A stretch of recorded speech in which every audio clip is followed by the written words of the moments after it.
আল্লাহ রাব্বুল আলামিন বলেন, ইন্নাল মুনাফিকিনা ফিদ দারকিল আসফালি মিনান নার ওয়া লান তাজিদা লাহুম নাসীরা। আল্লাহ তাআলা বলেন, মুনাফিকের স্থান হলো জাহান্নামের একেবারে তলদেশে। ওয়া লান তাজিদা লাহুম নাসীরা, তার জন্য কোনো সাহায্যকারী নাই, তার জন্য কোনো সুপারিশকারী নাই। আরে মুনাফিক সে হতে পারে আমার মতো দেখতে, দাড়িওয়ালা টুপিওয়ালা হতে পারে কি পারে না? এখন মুনাফিক কি কোন কোয়ালিফিকেশনের জন্য, কোন কারণে সে মুনাফিক? নবীজি সাল্লাল্লাহু আলাইহি ওয়াসাল্লাম মুনাফিকের আলামতগুলো আমাদের জানায় দেয়। নবীজি বলেন, এক নাম্বার, ইদা হাদ্দাসা কাযাবা, মুনাফিক হলো সে কথায় কথায় মিথ্যা কথা বলে। ইদা ওয়াআদা আখলাফা, ওয়াদা করলে ওয়াদা খেলাফ করে। ইদা তুমিনা খানা, আমানতের খেয়ানত করে। ওয়া ইদা তাখাসামা ফাজারা, যখন কারো সাথে একটু তর্ক বিতর্ক ঝগড়া বিবাদ হয়, মুনাফিক তখন মন্দ বকাঝকা করে। এই যে চারটা ত্রুটি, এই ত্রুটিওয়ালা মানুষ আপনাদের সমাজে তো আলহামদুলিল্লাহ নাই, আসেনি? আমাদের সমাজে এরকম আছে, হজ করছে, নামাজ কালাম পড়ছে, নামাজ কালাম ঠিক মতো পড়ে, হাজী সাহেব মিথ্যাও কয়, ওয়াদাও খেলাফ করে, আমানতেরও খেয়ানত করে, গালাগালিও করে। এরকম নামাজি মুনাফিকের চার বৈশিষ্ট্যওয়ালা লোক আপনাদের সমাজে আছে? অভাব নাই কোনো জায়গায়। অথচ নবীজি বলেন, এই চার বৈশিষ্ট্য, খারাপ বৈশিষ্ট্য যার মধ্যে থাকবে, এটা মুনাফিক, মুনাফিকের আলামত বহন করতেছে। মুনাফিকের আলামত হলো ভাইরাসের মতো, জীবাণুর মতো। ক্যান্সার রোগে যখন কেউ আক্রান্ত হয়, যদি এইটা চিকিৎসা না করতে পারে, একসময় ক্যান্সারের কারণে তার মরণ হতে পারে। ক্যান্সারে হইয়া যদি মরে কোনো অসুবিধা নাই, ঈমান থাকলে জান্নাতে যাবে। কিন্তু এই মুনাফিকের আলামত গুলো হইল এমন এক ভাইরাস, এটা যদি কোনো মুমিনের মধ্যে পরিপূর্ণভাবে বিস্তার লাভ করতে পারে, ওটা তার জীবন নষ্ট করবে না ঠিক, ওই আলামত গুলো তার ঈমান নষ্ট করে ফেলবে। ঈমান ধ্বংসাত্মক আলামত এই মুনাফিকের আলামত গুলো। এজন্য এগুলো আমাদের মধ্যে থাকলে আমরা বের করে ফেলবো ইনশাআল্লাহ। তাহলে মুনাফিকের আলামত গুলোর মধ্যে অন্যতম এক আলামত হলো ইদা তুমিনা খানা, আমানতের খেয়ানত করা। নবীজি আর এক হাদিসের মধ্যে বলেন, লা ঈমানা লিমান লা আমানাতা লাহ। নবী বলেন, যার মধ্যে আমানতদারিতা নাই তার ঈমান নাই। তাহলে যেই মুমিন নিজেকে মুমিন দাবি করে, যদি আমানতদারিতা না থাকে, নবীজি বলে তুমি মুমিন হতে পারো নাই। এই জন্য কিছু আমল আছে, সেটা শুধুমাত্র আমল, করলে সওয়াব, না করলে গুনাহ, ঈমানের ক্ষতি নাই। কিন্তু আমানতদারিতা হলো এমন একটা গুণ, এটার ভিতরে যদি কারো ত্রুটি থেকে যায়, তাহলে ঈমান ত্রুটিযুক্ত থেকে যায়। কারণ আমানতদারিতার সম্পর্ক ঈমানের সাথে। কিসের সাথে বলেন? ঈমানের সাথে। এজন্য আমাদের আমানতদার হওয়ার দরকার, আমানতদার মুমিন হওয়ার দরকার। রাসূল আকরাম সাল্লাল্লাহু আলাইহি ওয়াসাল্লাম সেই জন্য আমানতদারিতার ব্যাপারে গুরুত্ব দিয়েছেন। বাস্তবতা হলো আমাদের সমাজের অনেক ভালো মানুষ, নামাজি মানুষ, আমানতদারিতার ব্যাপারে স্বচ্ছ ধারণা না থাকার কারণে নিজের অজান্তেই অনেক সময় খেয়ানত করে ফেলে, সেটা বুঝতে পারে না।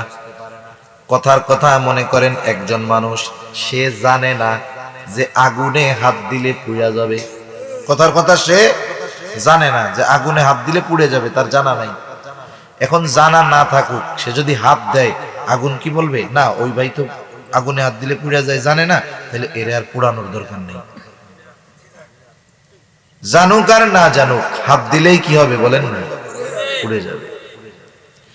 একজন মুমিন আমানতদারিতার ব্যাপারে স্বচ্ছ ধারণা রাখুক আর না রাখুক, তার দ্বারা যদি খেয়ানত হয়ে যায়, অবশ্যই তার গুনাহ হবে, পাপ হবে। এই জন্য আমাদের আমানতদারিতার ব্যাপারে জানার দরকার আছে না নাই? এক নাম্বার, আমানতদারিতা হয় লেনদেনের মধ্যে, এটা মোটামুটি আমরা সবাই জানি। আমার কাছে কেউ সম্পদ রাখলো, টাকা পয়সা রাখলো, আমার উচিত হলো তার টাকা পয়সা যথাসময়ে তাকে ফিরিয়ে দেওয়া। যদি সে ভুলেও যায়, আমার দায়িত্ব হলো তাকে স্মরণ করে তার প্রাপ্য তাকে বুঝাইয়া দেওয়া। অনেক সময় এরকম হয়তো একজন পায়, যে পায় তার মানে মনে নাই, কিন্তু যার কাছে পায় এর মনে আছে।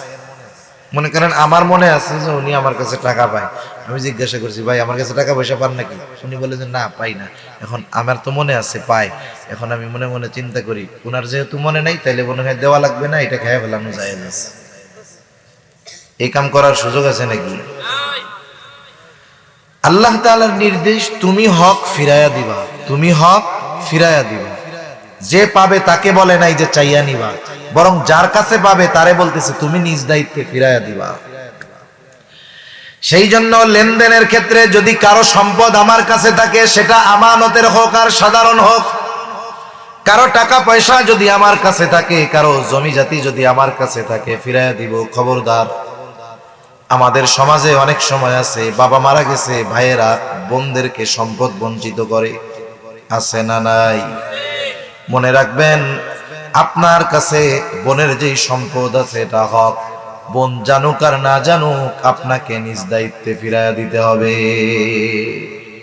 যদি না দেওয়া হয় খেয়ানত তো হবে, কারণ হক তার। দ্বিতীয়ত, বান্দার হক নষ্ট করার কারণে কিয়ামতের দিন ধরা পড়তে হবে।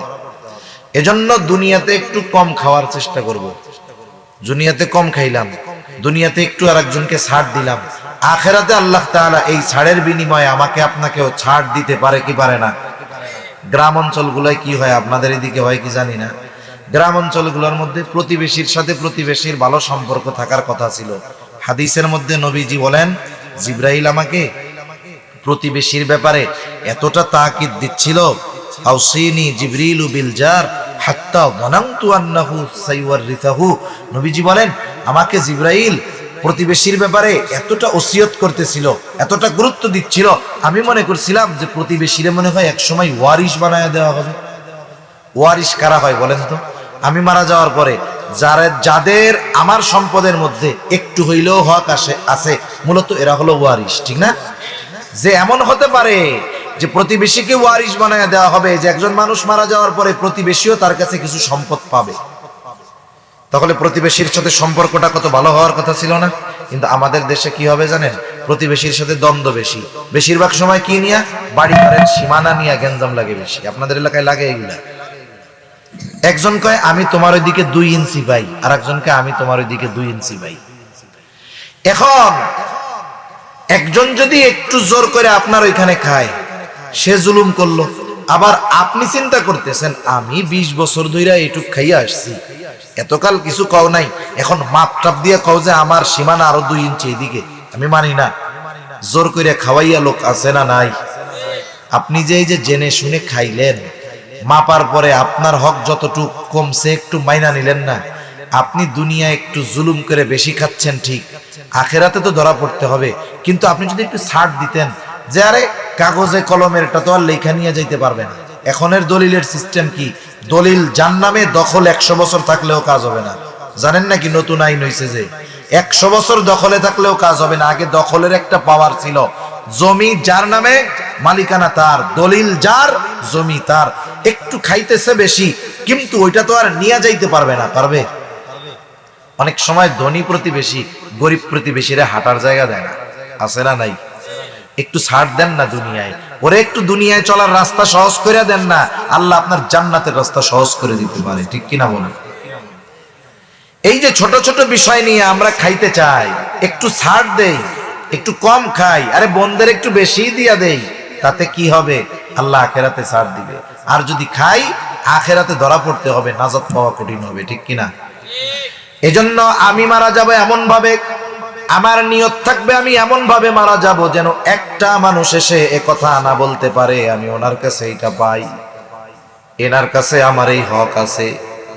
এজন্য এমন ভাবে নিজেকে সাজাবো যেন মারা যাওয়ার পর কেউ আমার কাছে একটা পয়সাও প্রাপ্য না থাকে। তাহলে আমানতদারিতা 1 নাম্বার হবে লেনদেনের মধ্যে। 2 নাম্বার, কথাও আমানত হয়, শুধু দায়িত্ব আমানত হয় তা না, কথাও আমানত হয়। শুধু যে লেনদেন আমানত হয় তা নয়, কথাও আমানত হয়।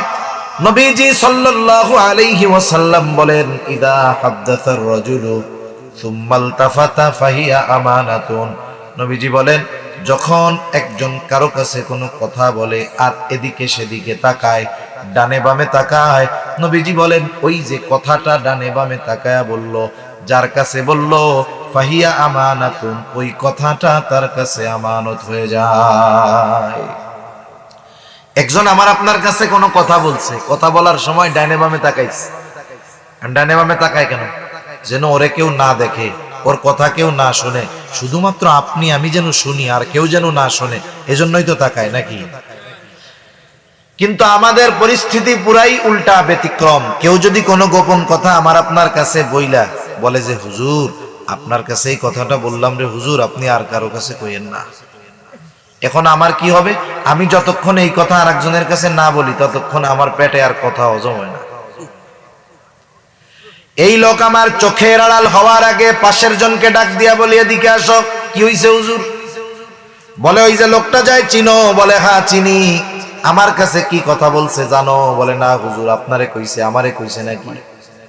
এবার বলে, আমাকে খুব বিশ্বাস করে, তার পরিবারের সব গুরুত্বপূর্ণ কথাগুলো আমার কাছে বলে।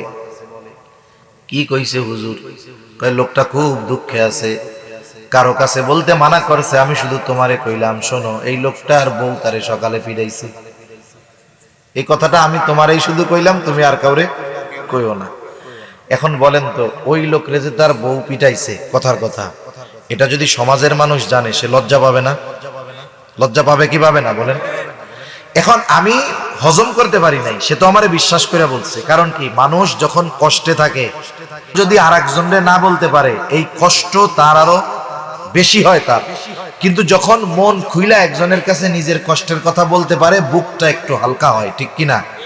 সে আপনারে আমারে বিশ্বাস কইরা তার এই গোপন কথাটা আমাকে আপনাকে বলছে, যেই কথার সাথে তার সম্মান সম্পৃক্ত আছে।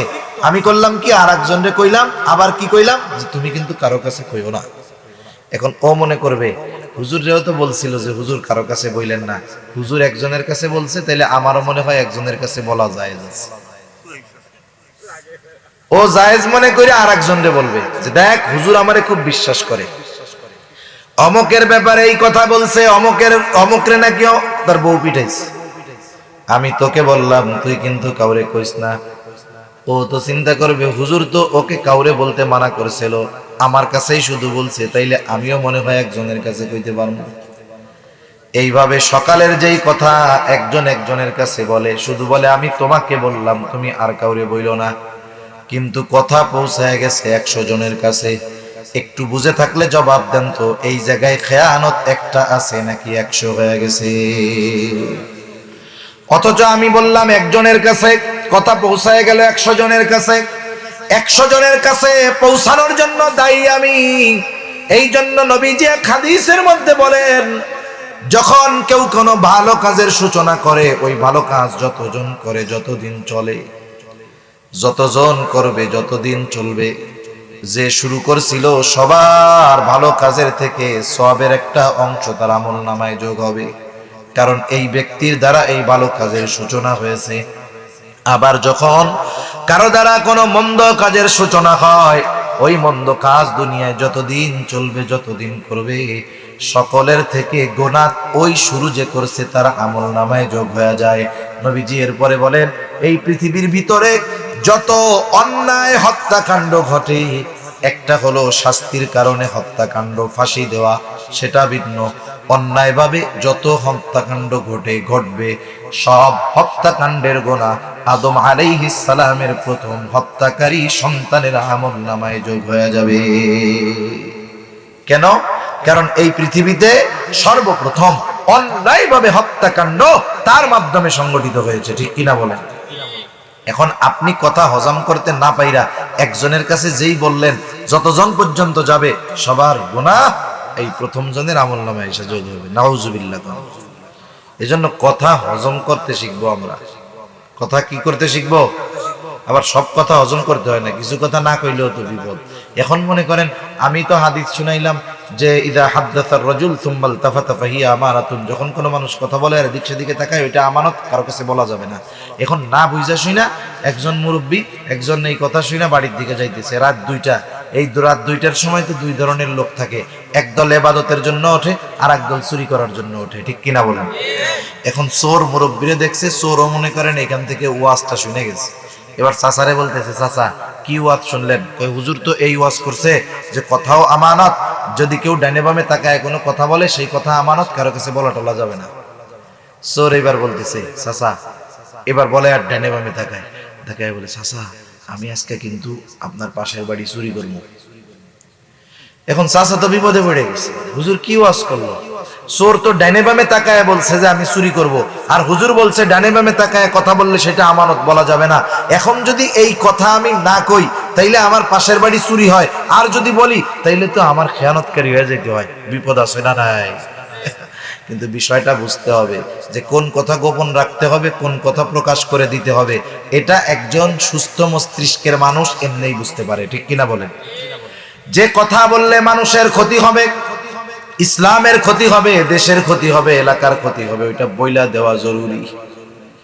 কিন্তু গোপন করতে হবে এমন কথা যাতে মানুষের ক্ষতি হবে না, ইসলামের ক্ষতি হবে না, কিন্তু ওই লোকটার সম্মানের, মালের, জানের ক্ষতি হতে পারে। এই ধরনের কথা কখনোই মানুষের কাছে বলে দেওয়া যাবে না। অনেক সময় এমন হয় বন্ধু বন্ধুর দুর্বলতাগুলো জানে, যখন সম্পর্ক ভালো তার বিষয়গুলো আমানত গোপন রাখে, আবার যখন শত্রুতা হয়ে যায়, সম্পর্ক যখন খারাপ হয়ে যায়, এইবার কয় বেশি কিন্তু তিরিং বিরিং করবি না, তোর কিন্তু সব কথা জানি কইয়া দিব। আছে না নাই? বেশি কথা কইও না, আমি তোমার ব্যাপারে জানি কিন্তু কইয়া দিব।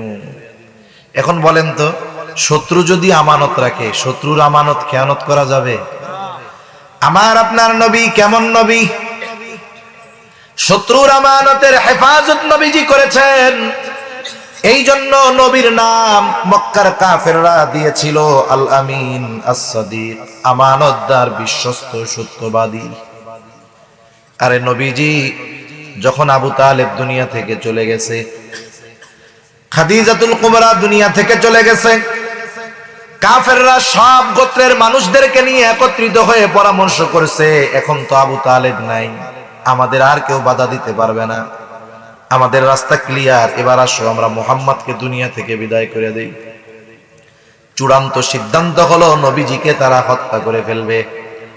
হত্যাকাণ্ড কেমনে হবে? বলে সব গোত্র থেকে এক একজনেই হত্যাকাণ্ডে অংশগ্রহণ করবে। যেহেতু সব গোত্রের সমন্বয়ে হত্যাকাণ্ড হবে, কেউ কাউকে দোষারোপ করতে পারবে না, সাপও মরবে, লাঠিও ভাঙবে না। এরা এইবার চিন্তা করেছে শেষ করে দিতে হবে। এই দিক দিয়া যেই রাত্রে হত্যা করার প্ল্যান, আল্লাহ তাআলা ওই রাত্রেই নবীজিকে ওই দিন আদেশ দিলেন দিনের বেলায়, ও আমার হাবিব আজকে রাতেই শুরু হবে আপনার হিজরতের সফর। নবীজির সাথে যদিও কাফেররা শত্রুতা করত, তবে কাফেররা নিজেদের সম্পদ নবীর কাছে আমানত রাখত। কাফেররা জানতো মুহাম্মাদের বিরোধিতা যতই করি না কেন, মুহাম্মদ কখনোই আমাদের সম্পদের খেয়ানত করবে না, যতই বিরোধিতা করি না কেন খেয়ানত করবে না। নবীর কাছে তখনও কাফেরদের আমানত ছিল রাতের বেলা হিজরত শুরু হবে। কাফেররা ঘরের চারদিকে ঘিরে রাখছে, কত টেনশন, কত পেরেশানি, হত্যা করার জন্য আসছে। নবীজি ওই চিন্তার সময়ও নবীজি কাফেরদের, তার কাছে যেই আমানতগুলো কাফেরদের রাখা ছিল, ওই আমানতগুলো ফিরায়া দেওয়ার ব্যবস্থা করার পরে এরপরে নবীজি হিজরতের সফর শুরু করেছেন। কাফের যাদের কারণে নবীজির মক্কা ছাড়া লাগতেছে, তাদের সম্পদ ফেরত দেওয়ার ব্যবস্থা আগে করেছে। হযরত আলী রাদিয়াল্লাহু তাআলা আনহুকে বুঝায় দিয়ে গেছে, নিজের বিছানায় শোয়া দিয়ে গেছে যে আলী এই সম্পদগুলো সব তার মালিকের কাছে ফিরিয়ে দেওয়ার পরে তুমি মদিনার উদ্দেশ্যে রওনা হবা। চিন্তা করে দেখেন, যাদের কারণে দেশ ছাড়া লাগতেছে, যারা হত্যা করার জন্য ঘরের চতুর্দিক দিয়ে ঘিরে রাখছে, আমার আপনার নবী কেমন আমানতদার নবী, ওই তাদের সম্পদটাও যথাযথভাবে তাদের কাছে পৌঁছায়া দেওয়ার ব্যবস্থা করার পরে হিজরতের সফর শুরু করেছে। আমরা হইলে কি চিন্তা করতাম যে ওদের জন্য আমার দেশ ছাড়া লাগতেছে, ওদের মাল জিনিস আমার কাছে যেহেতু আছে, এটা আমি নিজে নিজে মুক্তি হয়ে ফতোয়া দিতাম, এটা আর ফেরত দেওয়ার দরকার নেই, এটা আমার নিয়ে যাওয়া জায়েজ আছে, গাঠি গুটি বাইন্ধে এরপরে নিয়ে পলাইতাম। ঠিক কিনা কন? অথচ নবী কাফেরদের যারা হত্যা করতে আসছে তাদের মাল জিনিসও ফিরাইয়া দেওয়ার ব্যবস্থা করেছেন। কেমন আমানতদার নবী! সেই জন্য শত্রু হোক আর বন্ধু হোক, আমানতের হেফাজত করতে হবে সকলেরটা। একজন অমুসলিম আপনার কাছে সম্পদ রাখছে, আপনি তারটাও যেমন হেফাজত করবেন, মুমিন রাখলে তারটাও করবেন। মুমিনেরটা যেমন হেফাজত করেছেন, কাফেরটাও এরকম হেফাজত করতে হবে। ঠিক কিনা বলেন? আমাদের চারিত্রিক সৌন্দর্য অর্জন করার দরকার। তাহলে 1 নাম্বার আমানত লেনদেনের মধ্যে, 2 নাম্বার আমানত কথার মধ্যে, 3 নাম্বার দায়িত্ব আমানত। সকল ধরনের ছোট বড় দায়িত্ব আমানত, রাষ্ট্রীয় দায়িত্ব আমানত, শিক্ষকতার দায়িত্ব আমানত, ইমামতির দায়িত্ব আমানত। এক কথায় সকল দায়িত্ব আমানত। একটা সময় ছিল মানুষ দায়িত্ব নিতে চাইতো না, দায়িত্ব দিতে চাইলে পলায়া চলে যাইতো। আর এখন তো দায়িত্ব নেওয়ার প্রতিযোগিতা করে অনেকে, দায়িত্ব টাকা দিয়া কিনে। দায়িত্ব বুঝেন না? কিনে, টাকা দিয়া কিনে। বুঝেন তো কেমনে কিনে? এখন অনেক জায়গায় চেয়ারম্যান ইলেকশন হবে, এক এলাকায় শুনলাম সে শুধু নমিনেশন পাওয়ার আশায় 3 কোটি টাকা ব্যয় করছে। নমিনেশন পাইতে ঘুষ দিছে কত কন্যা? 3 কোটি। বুঝেননি? 300 লাখ। 300 লাখে 3 কোটি। একজন চেয়ারম্যানই নমিনেশনের আশায়। এখন এই চেয়ারম্যান যখন নমিনেশন পাইছে, পোস্টার ছাপাইছে, পোস্টারের মধ্যে কি লেখা থাকে? অমক ভাইকে এই মার্কায় ভোট দিয়ে অত্র ইউনিয়নের জনগণের সেবা করার সুযোগ দেন। ঠিক কিনা বলেন? তার মানে ওনারে যদি আপনি জিজ্ঞাসা করেন আপনি চেয়ারম্যান কেন হইতে চান, বলে জনগণের সেবা করার জন্য। যেই ব্যক্তি 3 কোটি টাকা দিয়ে নমিনেশন কিনতে পারে, ওর জনগণের সেবা করার জন্য কি চেয়ারম্যান হওয়া লাগবে? জোরে বলেন লাগবে? তার মানে সেবা করার জন্য না, ওই দায়িত্বটাও টাকা দিয়া কিনছে। দায়িত্বটা কি করছে? টাকা দিয়া কিনছে। তাহলে এই জামানায় দায়িত্ব নেওয়ার প্রতিযোগিতা করে, আবার কেউ টাকা দিয়ে দায়িত্ব কিনে। কিন্তু এমন এক জামানা গেছে পিটাইয়াও দায়িত্ব দেওয়া যায় নাই। আমাদের কলিজার টুকরা ইমাম আজম আবু হানিফা রহমাতুল্লাহি আলাইহি, ইমাম আবু হানিফা রহমাতুল্লাহি আলাইহি, খলিফা মনসুর ইমাম আবু হানিফা রহমাতুল্লাহি আলাইহির সাথে চলতি পথে দেখা।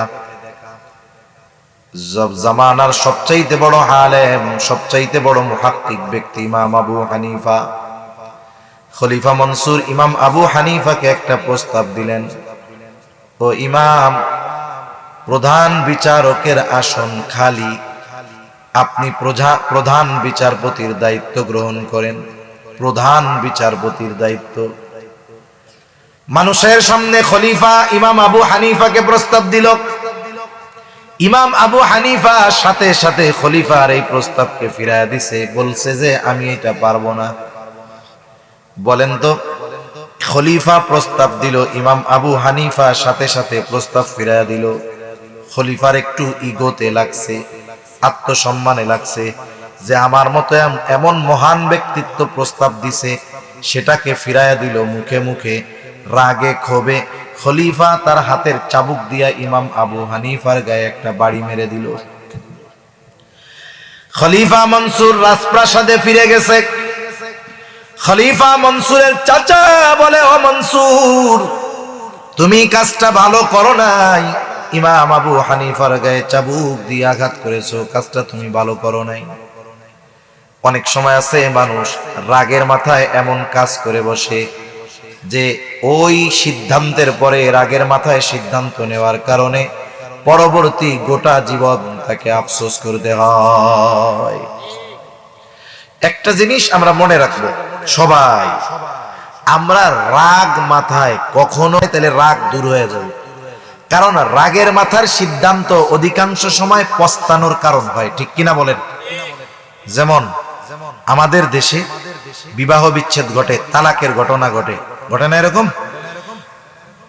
এ দুনিয়াতে কেউ বউরে খুশি হইয়া তালাক দেয় না।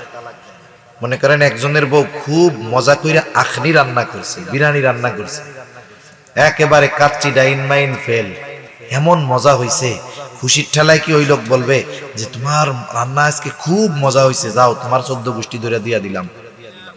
খুশি হইয়া কেউ দেয় নাকি? এটা কেমনে দেয়? কিন্তু রাগ হইয়া দেয় না, রাগের মাথায় দেয়। এখন যেই দেওয়া শেষ, শয়তান চলে যায়। এখন দুইজনের মধ্যে ভালোবাসা জাগ্রত শুরু হয় আবার। এখন হুজুরের কাছে আসে, আইসা কি বলে, হুজুর কি হয়েছে? তো দিয়ে দিছি। কয়টা দিছস? কই 14 গোষ্ঠী ধইরা দিছি। কই বউ তো আর তোর নাই। কই হুজুর রাগের মাথায় দিছি হুজুর। হ্যাঁ, কই হুশে নাই, রাগের মাথায় দিছি।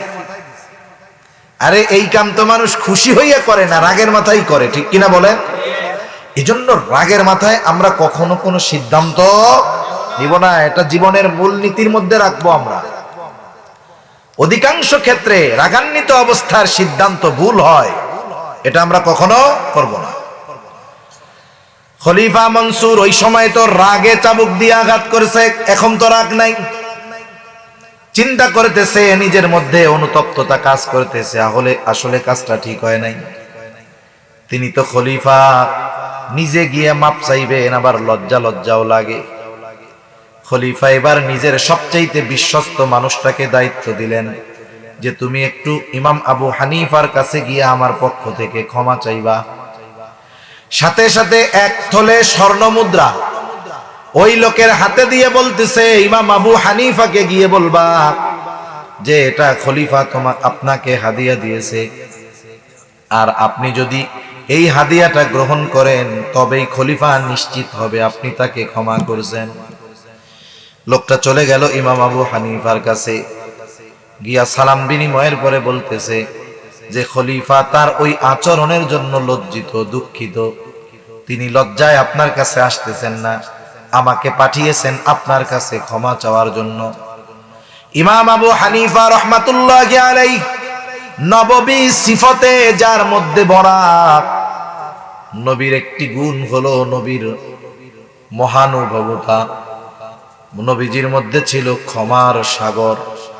এই জন্য প্রতিশোধ পরায়ণ নবীজি ছিলেন না। কাফেররা কষ্ট দিয়ে যদি নবীর কাছে মাফ চাইতো, নবী তাকেও মাফ করে দিতে।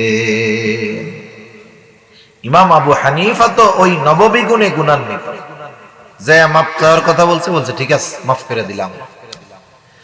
এখন ওই হাদিয়ার থলে দিয়া বলে, আপনি যে মাফ করছেন খলিফা বিশ্বাস করবে তখন যদি আপনি খলিফার হাদিয়া গ্রহণ করেন। বলেন তো, হাদিয়া দেওয়া নেওয়া এটা তো সুন্নত। তাহাদু, পরস্পর হাদিয়া আদান প্রদানের মাধ্যমে ভালোবাসা বাড়ে। কিন্তু ইমাম আবু হানিফা হাদিয়া নিতে চায় না। লোকটা জোরাজুরি করতেছে যে আপনি হাদিয়াটা নেন, বলে না নিব না। জোরাজুরি করতেছে, বলে আপনি নেন, তবে আপনি খরচ না করলেও এটা গরিবদের মাঝে সদকা করে দিয়েন। ইমাম আবু হানিফা বলতেছে, তোমার কাছ থেকে হাদিয়াটা রাখবার পরে আমি খরচ করি না করি সেটা বিষয় নয়, তবে তোমার খলিফা এটা জানবে ইমাম আবু হানিফা আমার হাদিয়া গ্রহণ করেছে। লোকটা আরো জোরাজুরি করতেছে। ইমাম আবু হানিফা এবার বলে যে তোমার খলিফা যে আমার জন্য হাদিয়া পাঠাইছে, এত হাদিয়ার টাকা উনি পাইল কোথায়? বলে উনি পাবে কোথায়? উনি রাষ্ট্রীয় কোষাগার থেকে দিছে, রাষ্ট্রীয় ধনভাণ্ডার থেকে দিয়েছে। বলেন তো, কোন দেশের শাসক ওই দেশের রাষ্ট্রীয় ধনভাণ্ডারের মালিক না সেবক? ব্যাংকে যারা চাকরি করে, এ চাকরি হালাল না হারাম আমি সেটা বলতেছি না, বোঝানোর জন্য অন্য কথা বলতেছি। ব্যাংকের ভোল্টে অনেক টাকা থাকে না? বলেন তো, এই ব্যাংকে যারা চাকরি করতেছে, ওই ব্যাংকে যত টাকা থাকুক না কেন, যারা আছে ওইখানে তারা কি ওই জায়গার মালিক নাকি রক্ষক? এই যে টাকা পয়সাগুলো রেখে লেনদেন করে, লেখাটেখা করে, এসবের কারণে মাস শেষে তারা একটা বেতন দেয় না? আচ্ছা, এখন ব্যাংকের চাকরি জায়েজ না জায়েজ এটা মুফতি সাহেবের কাছ থেকে জেনে নেবেন। এখন এই রাষ্ট্রের যে ধনভাণ্ডার, যিনি রাষ্ট্রপ্রধান উনি কিন্তু এটার মালিক না, উনি এটার রক্ষক সেবক। যথাযথভাবে হকদারের কাছে পৌঁছায়া দেওয়া ওনার দায়িত্ব। এই দায়িত্বের কারণে ওনাকে প্রতি মাসে নির্দিষ্ট পরিমাণ একটা ভাতা দেওয়া হয়, হয় কি হয় না? একেবারে মেম্বার থেকে নিয়ে জনপ্রতিনিধির শুরু হলো মেম্বার থেকে নিয়ে প্রেসিডেন্ট পর্যন্ত সকলের জন্য নির্ধারিত ভাতা আছে না নাই? যার যতটুক ভাতা, ওর বাইরে একটা টাকা রাষ্ট্র থেকে গ্রহণ করলে খেয়ানত হবে। বরং যার দায়িত্ব যত বড় তার খেয়ানতটা কিন্তু তত বড় হয়। মেম্বার যদি 1 টাকা খেয়ানত করে, এই খেয়ানতের পরিধি হয় তার ওয়ার্ডের মধ্যে। চেয়ারম্যান যদি 1 টাকা খেয়ানত করে, তার খেয়ানতের এরিয়া হয় তার ইউনিয়নের মধ্যে। এমপি যদি খেয়ানত করে, তার খেয়ানতের পরিধি হয় তার আসনের মধ্যে। রাষ্ট্রপ্রধান যদি রাষ্ট্রীয় কোষাগার থেকে 1 টাকার খেয়ানত করে, তাহলে ওই খেয়ানত পরিধি হয়ে যায় গোটা দেশব্যাপী। তাহলে টাকা কিন্তু একটাই, রাষ্ট্রীয় কোষাগারে প্রতিটা টাকার মধ্যে এদেশের সব মানুষের হক আছে না নাই?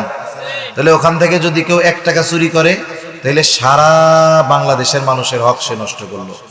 কারণ যেই সম্পদ বন্টিত হয় না, বন্টন হয় না, শরিকি সম্পদ, ওর প্রতিটা ইঞ্চির মধ্যে যতজন শরিক ততজনের হক থাকে। মনে করেন আপনি এক জায়গায় অনেকগুলো বালু আছে, একটা জমির মধ্যে কি আছে? বালু আছে। এই জমির মালিক হইল 15 জন। কয়জন? এখন ওই জমির থেকে কেউ একটা বালু উঠাইছে। একটা বালু তো এত ছোট হইতে পারে, দেখা নাও যাইতে পারে, ঠিক না? এখন বলেন তো ওই এক বালুর মধ্যে হক আছে কতজনের? তাহলে দায়িত্ব যত বড়, খেয়ানত তত বড়। ইমাম আবু হানিফা বলতেছে, তোমার খলিফা এত টাকা পাইল কই? ওনার তো ওজিফা এত না। বলে কোথার থেকে দিবে? আর বাইতুল মাল থেকে দিয়েছে, রাষ্ট্রীয় কোষাগার থেকে দিয়েছে। এইবার ইমাম আবু হানিফা আরো কঠোর হয়েছেন, শক্ত হয়েছেন। তিনি বলতেছেন, শোনো, এটা তোমার খলিফাকে ফেরত দিবা, সাথে সাথে এটা বলবা রাষ্ট্রের পক্ষ থেকে তার জন্য যেই ভাতা আছে, ওই ভাতার বাইরে 1 টাকাও রাষ্ট্রীয় কোষাগার থেকে ব্যক্তিগত কাজে ব্যবহার করার সুযোগ নাই। তাহলে এটা খেয়ানত হবে।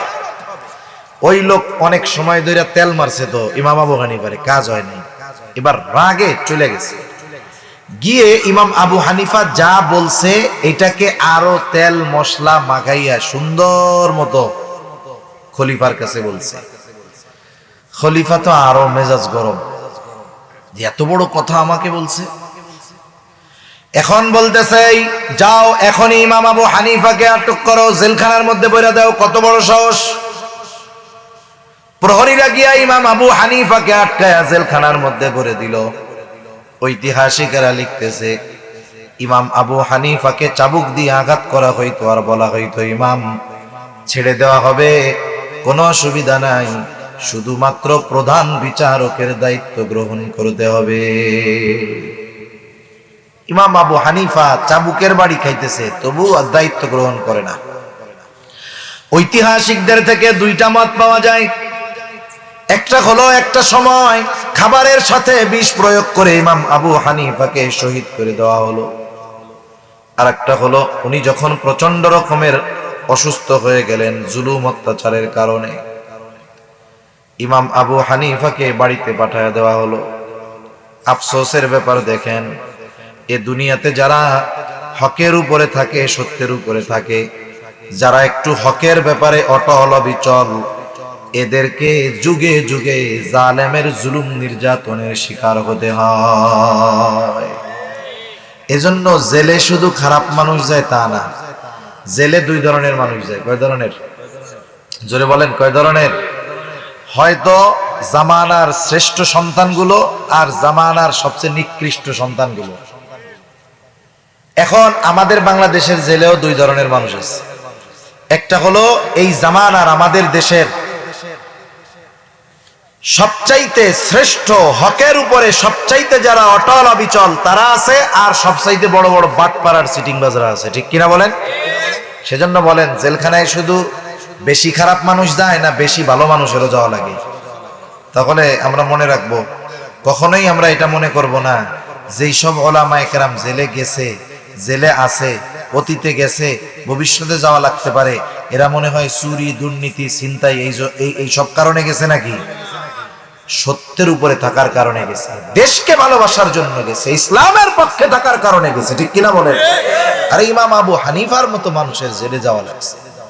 সেজন্য যারা জেলে আছে ওলামায়ে কেরাম, তাদের জন্য আমরা দোয়া করব আল্লাহ তাআলা যেন যে অবস্থায় আছে আল্লাহ তাআলা যেন তাদেরকে আরো সসম্মানে আরো সম্মান বাড়াইয়া আল্লাহ তাআলা বাহির করে। সকলে বলেন আমিন।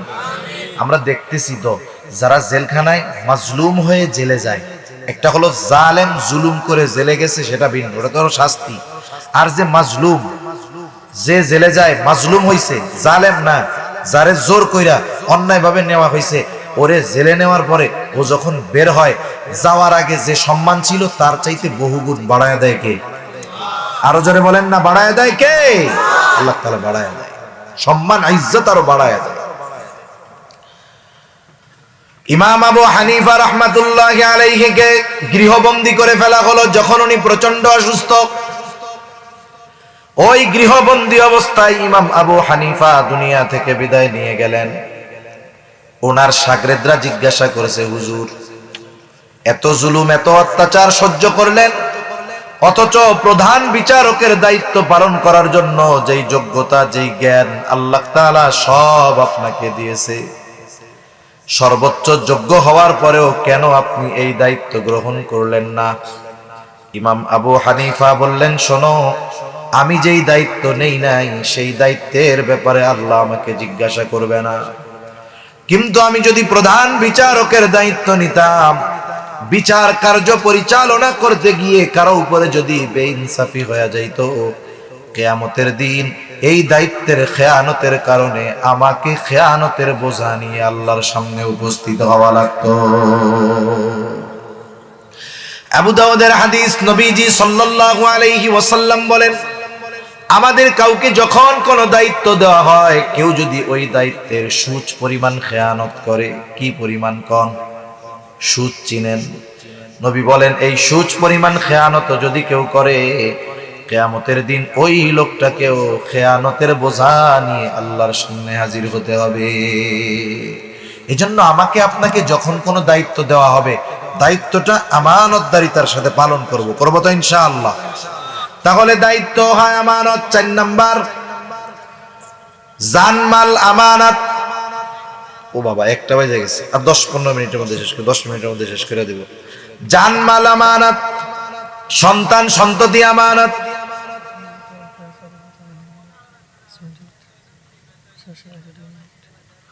জানমাল আমানত, সন্তান সন্ততি আমানত।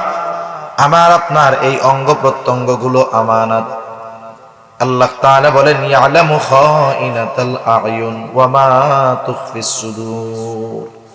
আল্লাহ তাআলা বলেন, তোমরা চোখের কি খেয়ানত করো, অন্তরের কি খেয়ানত করো, আমি আল্লাহ সব জানি। হাত দিয়ে গুনাহ করলে হাতের খেয়ানত হয়, চোখ দিয়ে গুনাহ করলে চোখের খেয়ানত হয়, পা দিয়ে গুনাহ করলে পায়ের খেয়ানত হয়, কান দিয়ে গুনাহ করলে কানের খেয়ানত হয়। এই জন্য অঙ্গ প্রত্যঙ্গ দিয়ে যদি গুনাহ করি তাহলে খেয়ানত হয়। এই জন্যই অঙ্গ প্রত্যঙ্গ কিয়ামতের দিন আমার আপনার পাপের কথা আল্লাহকে বলে দিবে। সেজন্য সাবধান, যাদেরকে দিয়ে গুনাহ করানো হচ্ছে খবরদার এদেরকে দিয়ে গুনাহ করাইয়েন না, কারণ এরাই আমার আপনার বিপক্ষে সবচাইতে বড় সাক্ষী হয়ে দাঁড়াবে, ঠিক কিনা কোন? আমি আমানতদারিতার ব্যাপারে আর লম্বা করব না। আল্লাহ তাআলার ওয়াজ ছিল 2টা, কয়টা? জোরে বলেন, আরো জোরে বলেন, কয়টা? 2টা ওয়াজ। একটা হলো তোমরা আমানতদার হও, 2 নাম্বার ওয়া ইযা হাকামতুম বাইনান নাসি আন তাহকুমু বিল আদল। আল্লাহ তাআলা বলেন, যখন তোমরা মানুষের মধ্যে বিচার আচার করবা, ন্যায় বিচার করবা, ওয়া ইযা হাকামতুম বাইনান নাসি আন তাহকুমু বিল আদল, মানুষের মধ্যে যখন বিচার আচার করবা, ন্যায় বিচার করবা। আফসোসের ব্যাপার, আমাদের দেশ সহ গোটা দুনিয়ায় ন্যায় বিচার নাই বললেই চলে। সব জায়গায় অবিচার আর অবিচারে ভরা। যেখানে ন্যায় বিচার নাই সেখানে ইনসাফ তো নাই, আর ইনসাফ যেখানে নাই সেখানে শান্তি আসবে কোথার থেকে? ন্যায় বিচার যদি না থাকে অপরাধ কখনো কমে না, বরং দিন যায় বাড়ে। একজন দুর্নীতি করছে, যদি তার দুর্নীতির শাস্তি যথাযথভাবে না দেওয়া হয় তাহলে দুর্নীতি বাড়বে না কমবে? আর একজন ভালো কথা বইলা শাস্তি পাইতেছে, বলেন তো এখন দেখবে যে ভালো কথা বইলা তো জেলে আছে শাস্তি পাচ্ছে, তাহলে ভালো কথা বলা কমবে না বাড়বে?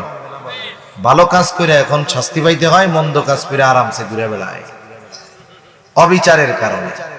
আর আমাদের মধ্যেও অভ্যাস, আমরা ন্যায় বিচার করতেও রাজি নাই, মানতেও রাজি নাই। আমার ক্ষমতা থাকলে সব মনে করি আমার, আমি যেটা করবো ওইটাই মনে হয় রাইট, কিন্তু বিষয়টা এমন নয়। বরং ন্যায় বিচার মানার মন মানসিকতাও থাকতে হবে, করার মন মানসিকতাও থাকতে হবে, ঠিক কিনা? যাদের ক্ষমতা আছে এরা ন্যায় বিচার মানতে চায় না, আর যারা বিচার করে ওরাও ন্যায় বিচার ভয়েস চোটে করতে চায় না। অথচ সোনালী যুগের মানুষ এরা ন্যায় বিচার করতেও যেমন, যতই ক্ষমতাশালী হোক না কেন ন্যায় বিচার মেনেও নিত, তারা কোনো দ্বিধাবোধ করতো না। খলিফাতুল মুসলিমিন হযরত ওমর রাদিয়াল্লাহু তাআলা আনহু, হযরত ওমর রাদিয়াল্লাহু তাআলা আনহু বাজারে গেছেন একটা ঘোড়া কিনবে। এক অমুসলিমের কাছ থেকে ঘোড়া কিনছে, ইহুদির কাছ থেকে। ঘোড়াটা সুন্দর দেখা দেখা কিনা বাজারের বাইরে গেছে। এখন যেই উঠতে গেছে দেখে ঘোড়ার পায়ে সমস্যা। এইবার আবার ঘোড়াটা নিয়ে ফিরে আসছে ইহুদির কাছে, এসে বলতেছে তুমি আমাকে কি ঘোড়া দিয়েছো? খারাপ ঘোড়া দিয়েছো, এই ঘোড়া তুমি ফেরত নাও। বলে না, আমি ফেরত নিব না, আমি ভালো ঘোড়া দিছি, ভালো ঘোড়া বিক্রয় করেছি আপনার কাছে। হযরত ওমর রাদিয়াল্লাহু তাআলা আনহু বলে না, খারাপ ঘোড়া বেচছো। অর্ধজাহানের খলিফা, তার সাথে তর্ক বিতর্ক করতেছে একজন ইহুদি। চিন্তা কইরা দেখছেন? এইবার খলিফাতুল মুসলিমিন বলতেছে তাহলে তোমার আর আমার মধ্যে এই সমস্যা নিরসনের জন্য তৃতীয় আরেকজনকে ফয়সালাকারী হিসাবে নির্ধারণ করো, তৃতীয় আরেক ব্যক্তিকে নির্বাচিত করো, যাতে করে সে তোমার আর আমার মধ্যে এই সমস্যাটা মিউচুয়াল করে দিবে। এইবার ওই ইহুদি নিজের ধর্মের কাউরে নির্বাচিত করে নাই, কারণ ও জানে আমি যদি আমার ধর্মের একটারে বানাই তাহলে ও খলিফারে তেল মারার লাইগা অবিচার করবে, আমার সঠিক বিচার করবে না। ইহুদি খলিফার সাথে তার এই দ্বন্দ্ব নিরসনে তৃতীয় পক্ষ হিসাবে নির্বাচিত করছে শুরাইহকে। শুরাই ইতিহাসের এক ঐতিহাসিক বিচারক, কাজী শুরাই। উনি তখনও বিচারক হন নাই, তখনও সাধারণ একজন মানুষ আর কি। বলতেছে খলিফা, আমার আর আপনার মধ্যে এই সমস্যার সমাধান শুরাই করে দিবে। শুরাই এবার দুইজনের কথাই মনোযোগ সহকারে শুনলো, ইহুদিরটাও শুনছে, খলিফারটাও শুনছে। সর্বশেষ বলতেছে খলিফাতুল মুসলিমিন আপনি কি চান? বলে আমি তাকে তার ঘোড়া ফেরত দিতে চাই, কারণ তার ঘোড়া হইল খারাপ ঘোড়া। এখন বলতেছে আপনি যখন ঘোড়াটা কিনছেন তখন কেমন ছিল? হয়তো খুব ভালো টালো দেখাই তো কিনছি, বাজারের বাইরে গিয়া যখন উঠতে গেছি তখন দেখি অবস্থা এই। তাহলে যখন কিনছিলেন তখন ঠিক ছিল? বলে হ্যাঁ তখন ঠিক ছিল। শুরাই বলে খলিফাতুল মুসলিমিন ও ঘোড়া ফেরত নিতে বাধ্য, তবে আপনি যেমন ঘোড়া কিনেছেন তেমনটা তাকে ফেরত দিতে হবে। আপনি তো দেখা পয়সা পয়সা কিনছেন, কিনে নিয়ে গেছেন, শর্ত দেন নাই যে 3 দিন ব্যবহার করব, খারাপ হইলে ফেরত, কোনো শর্ত দেন নাই। দেখছেন, যাচাই বাছাই করছেন, পছন্দ হয়েছে, কিনে নিয়ে চলে গেছেন। এখন ফেরত দিতে পারবেন, কোনো সমস্যা নাই। ও নিতে বাধ্য, তবে যেরকম নিছেন ওই রকম আপনাকে ফেরত দিতে হবে। আর এখন যদি সে ফেরত নেয় তাইলে এই যে ক্ষতিপূরণ যদি চায় ওইটা আপনারে দিতে হবে। ও ফেরত নিবে ঠিক, ও তো ভালো ঘোড়া বেচছে, তাহলে পায় ডিফেক্ট। এখন যদি ও বলে আমারে ক্ষতিপূরণ দেওয়া লাগবে, আপনি ক্ষতিপূরণ দিয়ে ফেরত দিবেন। আর ও ফেরত নিতে বাধ্য হবে তখন যখন আপনি যেমনটা কিনছেন তেমনটা তাকে ফেরত দিবেন। এখন বলেন, এই ব্যক্তি যে বিচার করলো, রায় খলিফার পক্ষে গেছে না বিপক্ষে গেছে?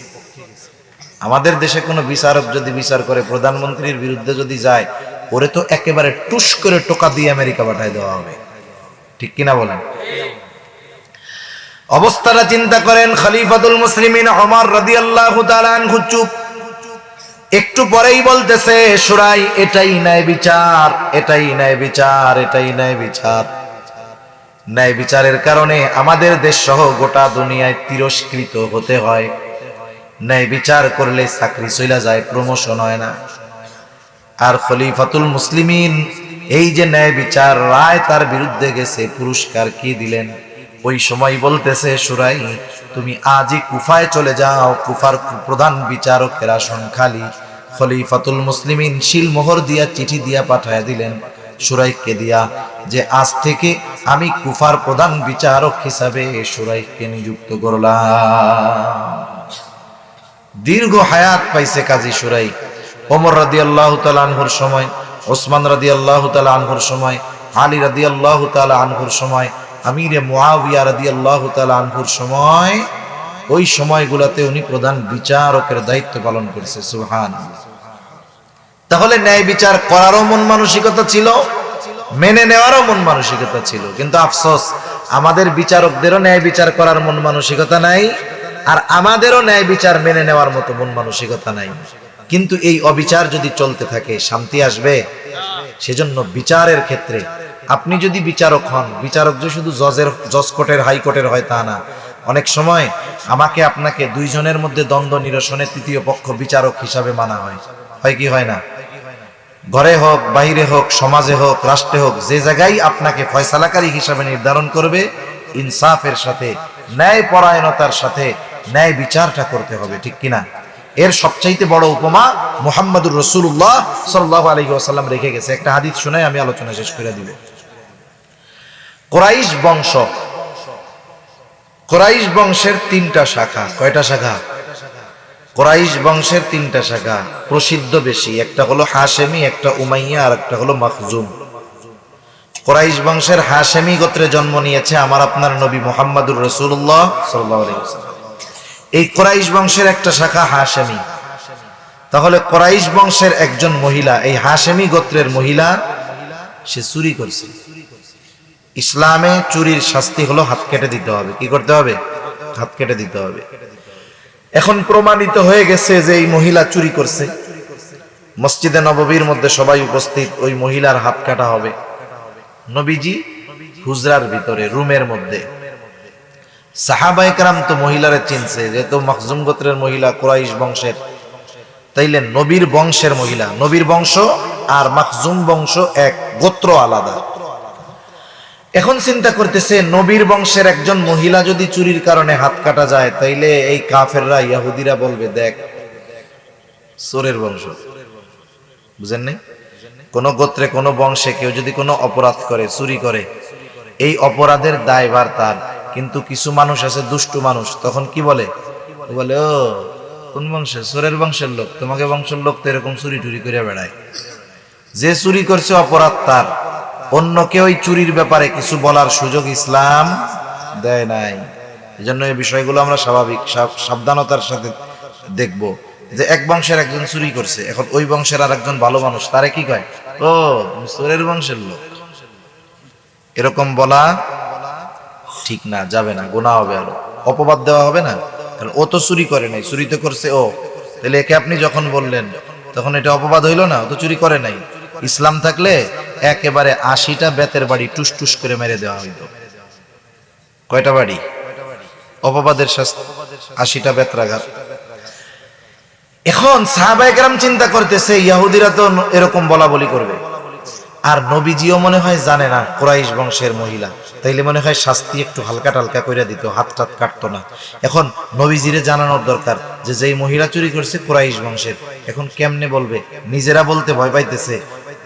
যায়েদ রাদিয়াল্লাহু তাআলা আনহু ছোট্ট একটা ছেলে ওসামা, তখন ওসামা ছোট, নবীজি মোহাব্বত করে অনেক ওসামারে।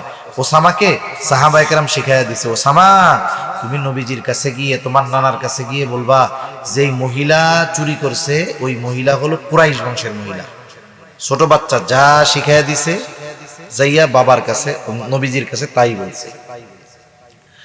নবীজি বুঝতে পারছেন এই কথাটা উসামা একা নিজের থেকে বলে নাই, ওকে নিশ্চয়ই কেউ শিখায়া দিছে। নবীজি এবার বাহিরে আসলেন। হাদিস বর্ণনাকারী বলেন, নবীজি বলতেছে, চেহারার মধ্যে রাগান্বিত ছাপ, রাগের ছাপ। নবীজি বলেন, তোমরা কি আমাকে এমন বিষয়ের জন্য সুপারিশ করতেছ যেই বিষয়ের জন্য শাস্তি কার্যকর করার নির্দেশ আল্লাহ তাআলা দিয়েছে? আল্লাহ যেই বিষয়ের শাস্তি কার্যকর করতে বলেছে ওই বিষয়ের জন্য তোমরা সুপারিশ করতেছ? এরপরে নবীজি খুতবা দিলেন। নবীজি বলতেছেন, শোনো, তোমাদের পূর্বে আল্লাহ তাআলা বহুত সম্প্রদায়কে ধ্বংস করে দিয়েছেন এই কারণে যে তাদের মধ্যে যখন চুরির অপরাধে কোনো সম্ভ্রান্ত বংশের মানুষকে আটক করা হইতো, চুরি করছে ধরা পড়ছে, তাহলে তাকে শাস্তি না দিয়ে ছেড়ে দেওয়া হতো যে উচ্চ বংশীয় লোক। আবার একই কারণে যখন কোনো দুর্বলকে আটক করা হতো তাকে শাস্তি দেওয়া হতো। অপরাধ একই, শুধু একজন সম্ভ্রান্ত বংশের মানুষ তারে ছেড়ে দিছে, আর একজন অনেক টাকা পয়সা নাই, পাওয়ার নাই, তাকে শাস্তি দিয়েছে। নবীজি বলেন, ওই আল্লাহর শপথ যার হাতে আমার প্রাণ, এই মহিলার জায়গায় যদি মুহাম্মাদের কন্যা ফাতেমাও হইতো, আমি অবশ্যই তার হাতটা কেটে দিতাম। তাহলে ন্যায় বিচারের উত্তম নিদর্শন নবীজি আমাদের জন্য রেখে গিয়েছেন। এই সুন্দর দুইটা ওয়াজ আল্লাহ তাআলা করলেন। আল্লাহ তাআলা সেই কথাই বলেন, ইন্নাল্লাহা ইয়া'মুরুকুম আন তু'আদ্দুল আমানাতি ইলা আহলিহা ওয়া ইযা হাকামতুম বাইনান নাসি আন তাহকুমু বিল আদল। সোজা কথায় তোমরা আমানতদার হও আর ন্যায় পরায়ণ হও। এরপরে আল্লাহ তাআলা বলেন, ইন্নাল্লাহা নি'ম্মা ইয়া'iদুকুম বিহি, নিশ্চয় আল্লাহ কতই না সুন্দর ওয়াজ করলেন। তাহলে এই দুইটা গুণকে সুন্দর গুণ বলে অভিহিত করেছেন কে? এই দুইটা গুণ সুন্দর গুণ। এই সুন্দর ওয়াজ জানার পরে, শোনার পরে আমি আপনি যদি আমল না করি, বলেন তো আল্লাহ তাআলা দেখবেন কি দেখবেন না? জোরে বলেন, দেখবেন কি দেখবেন না?